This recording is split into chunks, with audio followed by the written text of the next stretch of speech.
Hello everyone, hope all of you are doing well. Welcome to the channel. जैसा कि आप सभी जानते हैं कि लोअर पीसीएस का इंटरव्यू होने वाला है लास्ट वीक ऑफ जुलाई से स्टार्ट।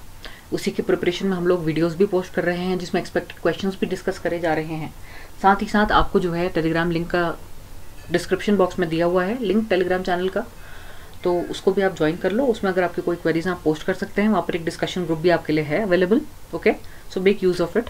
उसके अलावा अगर आपने प्रीवियस वीडियोस नहीं देखी हैं तो आई विल सजेस्ट कि जाकर के उनको देख लो।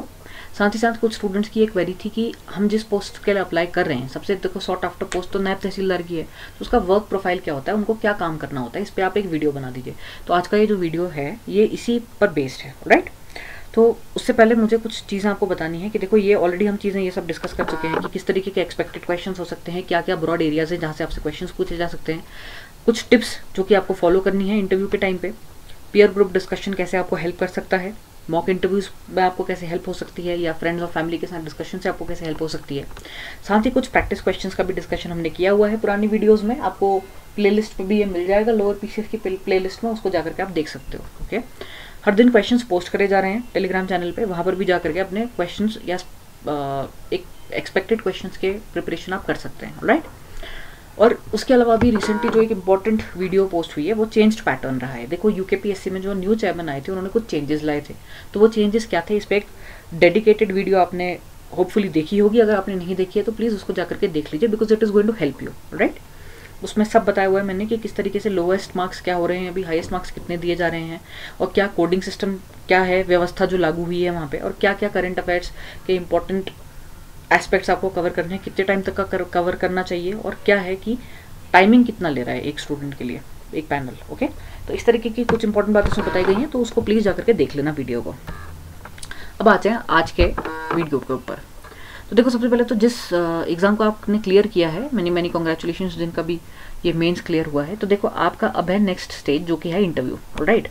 तो अब आपने पोस्ट प्रेफरेंस तो आपने पहले फिल कर दी थी, लेकिन एक एक्सपेक्टेड क्वेश्चन आपसे इंटरव्यू में ये हो सकता है कि ठीक है आपकी पोस्ट प्रेफरेंस ये रही है, तो आप क्या जानते हैं कि ये वर्क प्रोफाइल क्या है, जो पोस्ट के लिए आपने एलिजिबिलिटी आपकी है या आपने जो फिल करी हुई है पोस्ट, तो उनमें एक्चुअल में काम क्या होता है, ठीक है।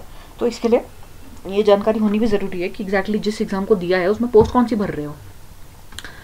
तो पोस्ट क्या क्या है, एक तो देखो नायब तहसीलदार की पोस्ट है, ये लेवल 7 की पोस्ट है। फिर आती है डिप्यूटी जेलर की पोस्ट जो कि लेवल 6 की है। Supply inspector, marketing inspector, labour enforcement officer, ये तीनों भी लेवल 6 की पोस्ट हैं। फिर एक्साइज इंस्पेक्टर जो है लेवल 7 की पोस्ट है। टैक्स इंस्पेक्टर और सीनियर केन डेवलपमेंट इंस्पेक्टर ये दोनों लेवल 6 की हैं, और साथ ही साथ cane development inspector and Khandsari inspector ये लेवल 5 की पोस्ट हैं, राइट। तो ये टोटल इतनी पोस्ट थी, एंड इन्हीं के बेसिस पे ये जो पोस्ट है इन्हीं में से किसी में आपका सिलेक्शन होना है। जो भी जिन भी कैंडिडेट्स का इंटरव्यू है उनमें से जो भी सिलेक्ट होंगे वो इन्हीं पोस्ट पे से कोई उनको अलॉट होगी, राइट। तो अब सबसे इंपॉर्टेंट बात है कि सभी जो जितने भी कैंडिडेट्स हैं, सबने जब अपनी जॉब प्रेफरेंस भरी होगी तो सबने मोस्ट प्रोबेबली नायब तहसीलदार को फर्स्ट या सेकंड अपनी प्रायोरिटी में रखा होगा। तो अब हमारे लिए ये समझना बहुत ज़्यादा ज़रूरी हो जाता है कि जिस पोस्ट को नंबर 1 या नंबर 2 प्रेफरेंस में रखा है उसमें एक्चुअली काम क्या हो रहा है, ठीक है। तो अब इससे पहले कि हम ये जानें हमें कि नायब तहसीलदार काम क्या करता है, हमें हायरार्की जाननी बहुत ज़रूरी है। अच्छा, अब हायरार्की से मेरा क्या मतलब है, देखो किसी भी जगह में एडमिनिस्ट्रेटिव सिस्टम जो होता है या एडमिनिस्ट्रेटिव फंक्शनस जो एडमिनिस्ट्रेटिव मशीनरी होती है उसमें एक हायरार्की फॉलो होती है, यानी एक लेवल होता है। देखो सबसे इम्पॉर्टेंट बात है कि सबसे लोवेस्ट लेवल, या फिर जिसमें कहा जाए कि आपका एडमिनिस्ट्रेटिव या लैंड रिकॉर्ड्स की बात करी जाए अगर, तो उसमें जो सबसे ज़्यादा जिनके साथ पब्लिक डीलिंग होती है या जो कि सबसे ज़्यादा पब्लिक से कनेक्टेड है वो पोस्ट होती है पटवारी की, ठीक है। अब पटवारी के ऊपर आते हैं हमारे नायब तहसीलदार, ओके। यानी पटवारी का जो वर्क है वो सुपरवाइज कर रहे हैं नायब तहसीलदार।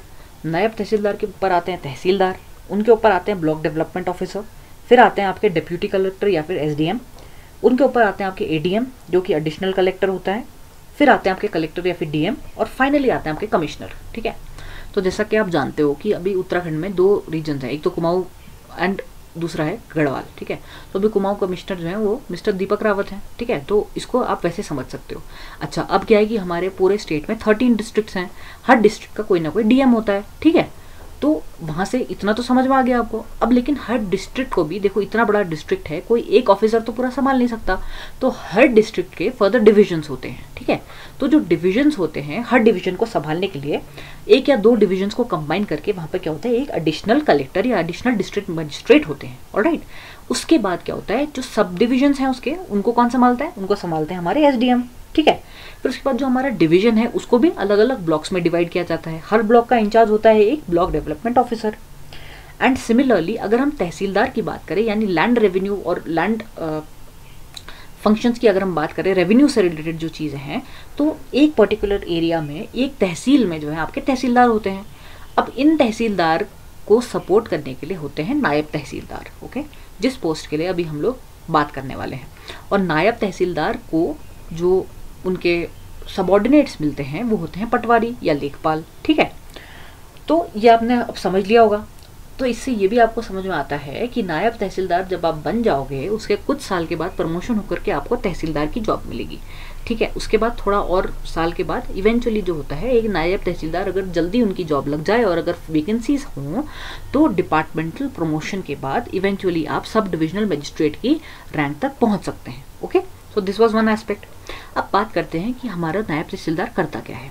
देखो, सबसे इंपॉर्टेंट काम जो होता है नायब तहसीलदार का, वो होता है कि वो लैंड रिकॉर्ड्स को मेंटेन करते हैं। अब लैंड रिकॉर्ड से क्या मतलब है, अब देखो सपोज एक प्लॉट ऑफ लैंड है, ठीक है। तो उस plot of land suppose mister Ram के नाम पे, ठीक। अब मिस्टर राम ने वो मिस्टर श्याम को बेच दी, तो लैंड रिकॉर्ड में ये आना कि ये राम से श्याम को ट्रांसफर हो चुकी है, तो ये जो मेंटेन करना होता है लैंड रिकॉर्ड्स को, ये जो होता है काम होता है नायब तहसीलदार का।